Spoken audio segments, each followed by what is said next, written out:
નમસ્કાર ખેડૂત મિત્રો, ખેડૂત પ્રિયા ચેનલમાં આપનું સ્વાગત છે। આજે તારીખ 22 જાન્યુઆરી 2024 સવારના મહત્વના હવામાન સમાચાર ચેનલમાં નવા આવતો સબસ્ક્રાઇબ કરી લેજો।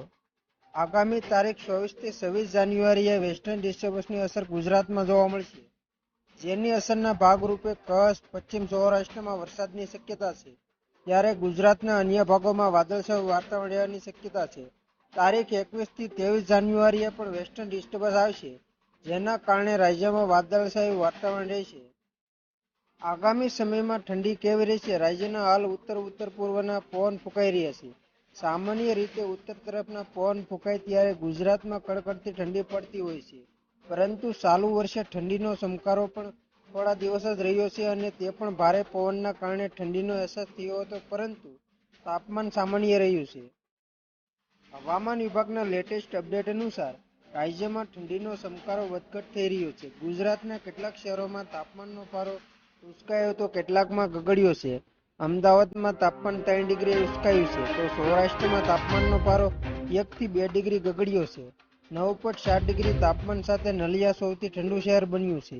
ભારતમાં હિમવર્ષાને પગલે ગુજરાતમાં ઠંડીનો ચમકારો યથાવત રહ્યો છે અને ગત રાત્રિએ 9 શહેરોમાં સરેરાશ લઘુત્તમ તાપમાનનો પારો 15 ડિગ્રીથી નીચે નોંધાયો હતો। અંબાલાલ પટેલે આગાહીમાં જણાવ્યું છે કે 20 થી 22 જાન્યુઆરી દરમિયાન વાદળછાયું વાતાવરણ ગુજરાતમાં બની શકે છે। આ અરસામાં દેશના ઉત્તર ભાગમાં પર્વતીય પ્રદેશોમાંથી આવતા ઠંડા પવનોના કારણે સૌરાષ્ટ્ર, ઉત્તર ગુજરાત અને મધ્ય ગુજરાતના ભાગોમાં ઠંડીનો રાઉન્ડ આવવાની શક્યતાઓ છે, જેમાં જસદણ, ગોંડલ, સુરેન્દ્રનગર, ઉપલેટા, મોરબી જેવા ભાગોમાં લઘુત્તમ તાપમાન 10 ડિગ્રી પહોંચી શકે છે।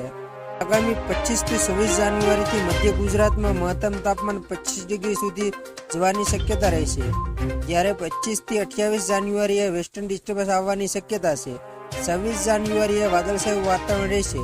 દેશના કેટલાક ભાગોમાં કમોસમી વરસાદ થવાની શક્યતા છે, જેની અસરના કારણે ગુજરાતમાં વાદળછાયું વાતાવરણ રહેશે અને ઠંડી ગાયબ થઈ હોય તેવું જણાય છે।